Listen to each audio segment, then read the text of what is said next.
Bună, Scorpion, și bine ai venit la previziunile pentru următoarea perioadă.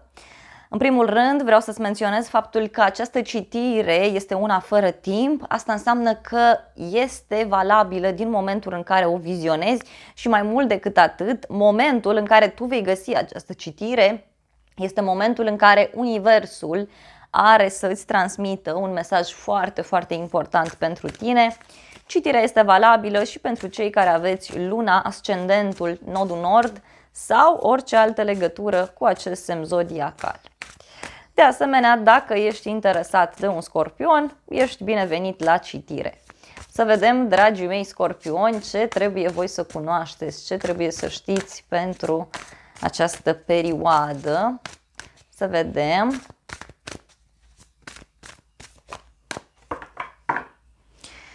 Mesajul pentru tine este 6 de monede, prima carte care vorbește despre un echilibru din punct de vedere material, o grijă pe care tu o ai față de cineva, un cadou pe care tu îl primești, dar văd aici că tu te afli într-o perioadă în care dorești să îți găsești acel echilibru din punct de vedere financiar.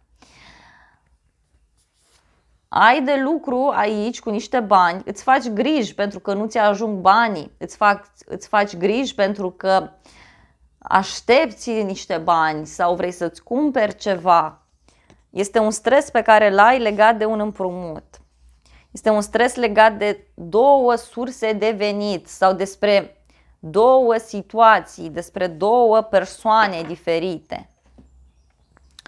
Să vedem, aici avem un 5 de monede. 5 de monede, mai ales în această poziție, îmi spune mie despre faptul că tu ești într-o perioadă în care există o senzație de singurătate, de răceală, de abandon în cadrul unei relații. Văd aici clar și o problemă de sănătate. Ori a ta, ori este o problemă de sănătate a unei persoane din jurul tău. Cartea, să știi că vorbește despre un echilibru, pe de altă parte, un echilibru spiritual. Este cazul ca cineva să renunțe la partea aceasta materială, la un atașament posesiv, tocmai pentru a se elibera. Pentru a se elibera. O problemă într-o relație mai văd aici. O despărțire recentă. Apoi avem 9 de monede în mintea ta, 9 de monede care îmi spune mie despre faptul că banii sunt importanți pentru tine în această perioadă. Confortul tău, starea ta de bine este extrem de importantă.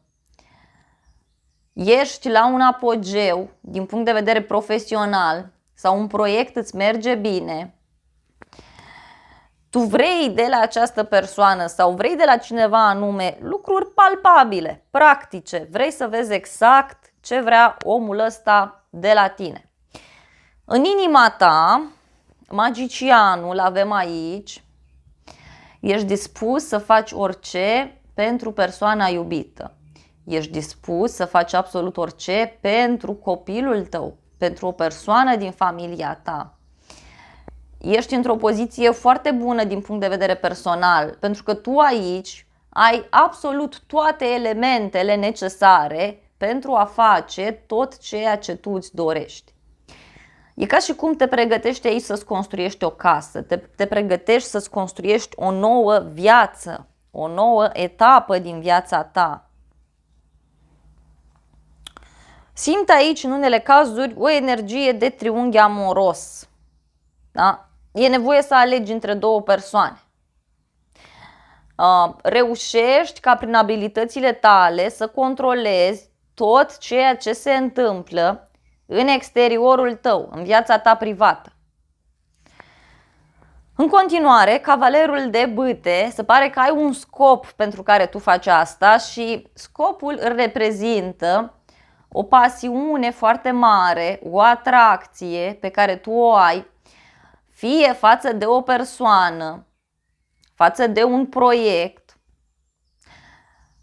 față de o activitate anume, tu ești pasionat, îți dorești un anumit lucru.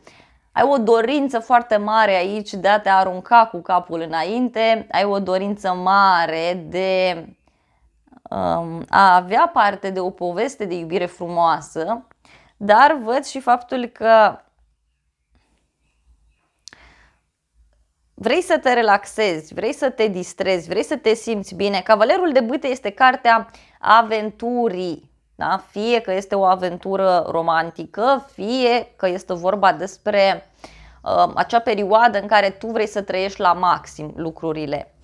Pregătești ceva, ai aici un proiect, ca să spun, ai niște planuri tu legate de viața privată. Următoarea carte este 2 de cupe în exteriorul tău, care îmi spune mie despre o întâlnire cu o persoană dragă ție. Un cuplu din exteriorul tău are un rol foarte important în viața ta în această situație și tot cartea 2 de cupe, să știi că vorbește despre un suflet pereche. Un contract pe care urmează să-l semnezi sau o asociere pe care tu vrei să o faci. În continuare, împăratul, bun, se pare că ai un adversar pe măsură sau ai un partener pe măsură, pentru că împăratul vorbește în primul rând despre o legătură cu zodia Berbec, dar nu este neapărat nevoie ca tu să ai legătură cu această zodie. Văd o persoană stabilă, sigură pe ea, o persoană care știe foarte bine ce vrea. Ai legătură cu o persoană foarte bine organizată. În viața ta, în familia ta, în momentul de față, văd aici că este în rezolvare o problemă legată de o instituție publică. O problemă care ține de o moștenire, poate, de niște acte, de o împărțire de bunuri materiale. Dacă te afli într-o relație cu cineva, să știi că acest om se simte foarte sigur alături de tine, știe foarte bine ce își dorește, dar este o persoană căreia îi place foarte mult să dețină controlul. Însă tu aici cu magicianul, cu siguranță, ori ești persoana care le face pe toate și această persoană se bucură doar de aplauze, doar de recunoaștere, ori tu ești persoana care îl face pe acest om să acționeze fix după cum ai tu chef. Da?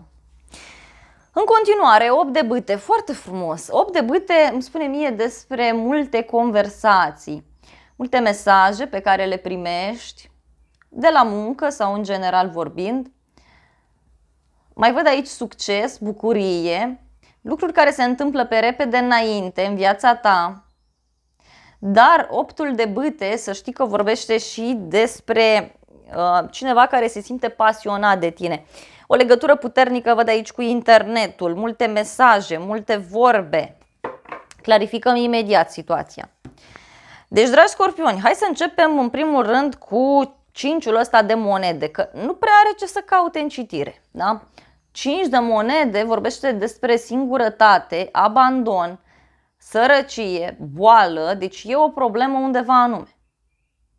Da? O problemă este. Fie această problemă financiară te unește mai mult cu omul ăsta, fie este singura, să zic așa, singurul motiv pentru care tu stai de vorbă sau singurul motiv pentru care alegi să acționezi. Hai să vedem 5 de monede, că el poate să însemne și o relație foarte profundă, dar din punct de vedere spiritual, din alt punct de vedere, deci nu e vorba de bani la mijloc. Hai să vedem.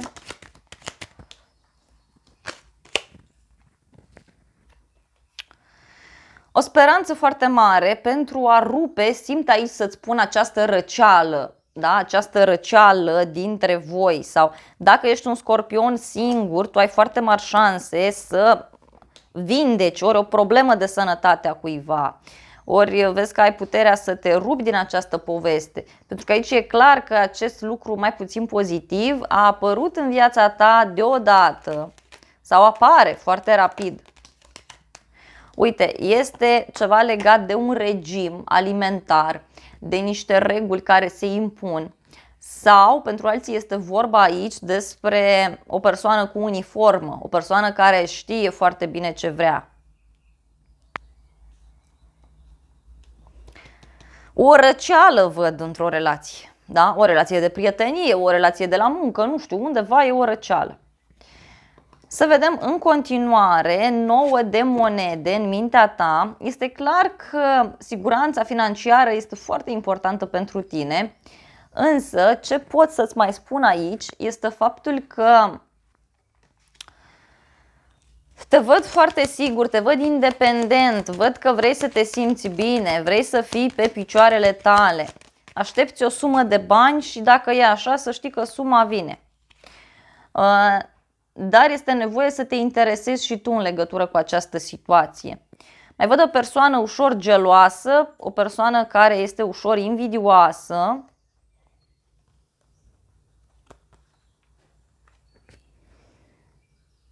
Este ca și cum ai vrea să îți iei acei bani și să pleci, să-ți vezi de viața ta. Ești într-o perioadă de putere, poate chiar în relația cu persoana iubită, tu crezi foarte mult vorbele acestei persoane, uite, foarte mult le crezi. Este ceva exact legat de un contract, de un parteneriat, de o asociere. Te interesezi cum anume să rupi o anumită poveste, îți dorești dreptate, îți dorești ca lucrurile să se clarifice, mai ales în relația cu un bărbat dacă ești femeie, iar dacă ești bărbat îți dorești să scapi de aceste probleme legale. În inima ta, magicianul avem aici, care vorbește despre faptul că tu ești într-o perioadă în care te ocupi foarte mult de casă, de familie, ai foarte multe lucruri pe cap. Te concentrezi foarte mult pe situația în care te afli. Încerci să mulțumești pe toată lumea.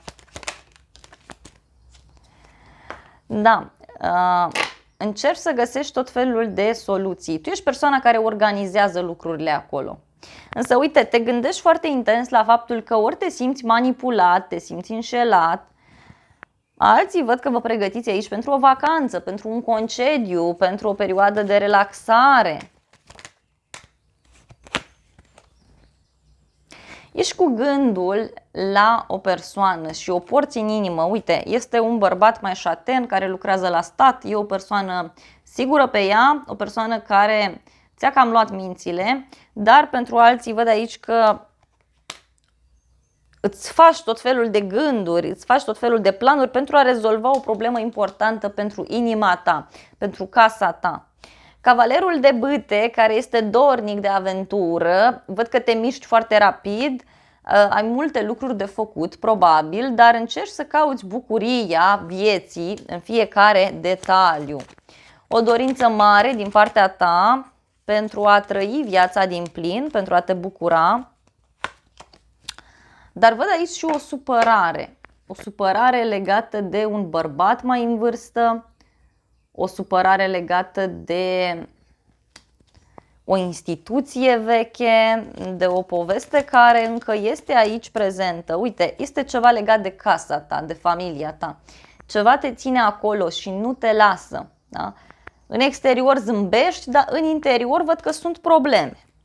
Doiul de cupe, următoarea carte pentru tine în exterior, care vorbește despre o relație importantă, o asociere, un contract sau un parteneriat. Hai să vedem despre ce este vorba. Dacă ești un scorpion singur, vin cu o veste bună către tine și anume ai șanse mari să apară o nouă persoană pe neașteptate. Iar dacă ești într-o relație, apare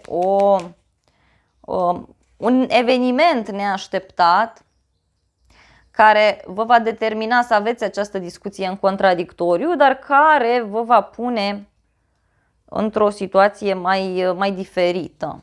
Da? O ceartă. O nouă persoană care poate să apară, chiar dacă ești deja într-o relație, să știi. Împăratul, următoarea carte, o legătură cu un berbec, îți spuneam eu, dar și faptul că lucrurile se organizează mult mai bine în viața ta. Ai pe cineva care este foarte sigur pe el, foarte organizat, parolist, când spune ceva așa este, dar și o persoană care își dorește mereu să dețină controlul.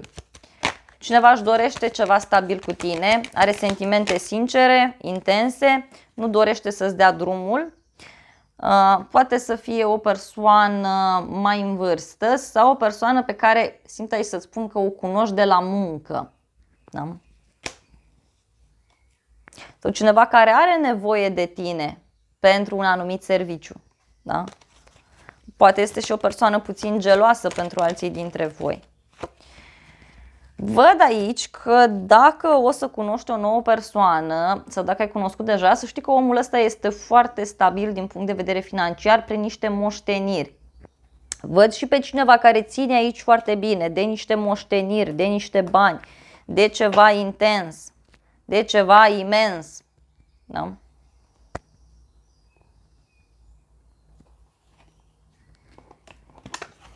Această persoană se simte foarte sigură pe el sau pe ea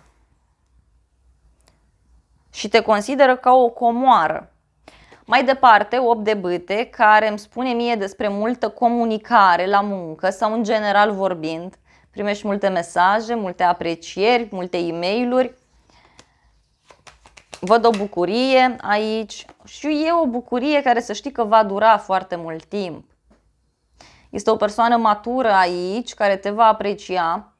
Dacă aștepți un răspuns din partea unei instituții cu nume masculin, răspunsul este pozitiv. Atenție! Și uite, văd o surpriză neașteptată.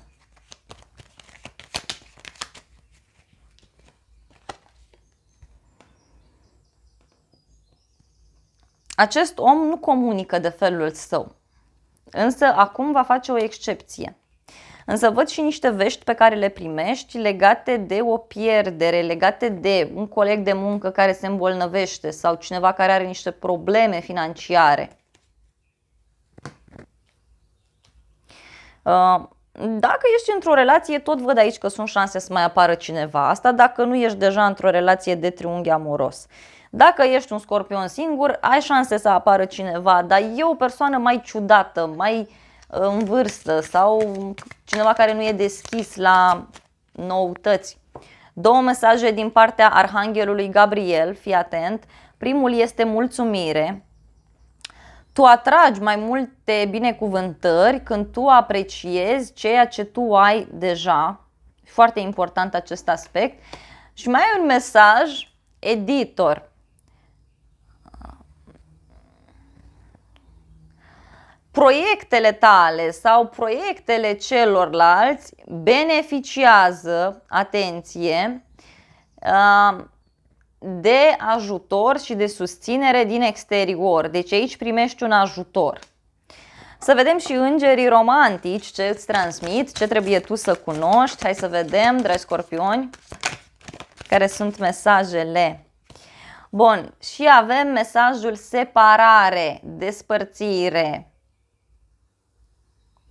Că a venit timpul ca partenerul tău să plece sau a venit timpul ca tu să pleci dintr-o poveste anume. Că așa cum spuneam, văd o separare, te văd că vrei libertate, vrei să te eliberezi. Și mai ai un mesaj aici, cuvântul copil. Copil poate să însemne în acest context un nou proiect, o nouă viață, o noutate, un mod copilăresc prin care cineva abordează viața, dar și un copil la propriu. Iubirea ta începe să fie afectată de către copii, adică ori se bagă aceștia, își pun părerea, da? Și aici mi-apare ceva legat de o nuntă foarte curând, o nuntă sau o relație în care tu te vei alege pe tine. Și să vedem un ultim mesaj pentru Scorpion, 2 mesaje. Primul este 8 luni. De 8 luni a început această poveste sau de 8 luni te bate pe tine gândul să faci ceva sau poate chiar acum începi și în 8 luni abia vezi diferența. Ceva legat de 8 luni până să se întâmple ceva. Și ți se mai spune că timpul este nedeterminat acum. Așteptarea asta ție îți creează aici lupte de putere, adică nu prea mai suporți această situație. Și ți se spune că în momentul în care tu vei fi sincer cu tine, atunci se va întâmpla. Așa că e nevoie să faci acest lucru. Dragii mei scorpioni, acestea au fost previziunile pentru următoarea perioadă. Eu îți mulțumesc pentru atenție. Te îmbrățișez cu mare drag. Nu uita să te abonezi, să apeși clopoțelul, apasă butonul de like, funcții gratuite pentru toți. De asemenea, te invit cu drag și la o altă citire dacă vrei să mai vizionezi. Eu îți doresc să ai parte de o zi sau de o seară cât mai frumoasă.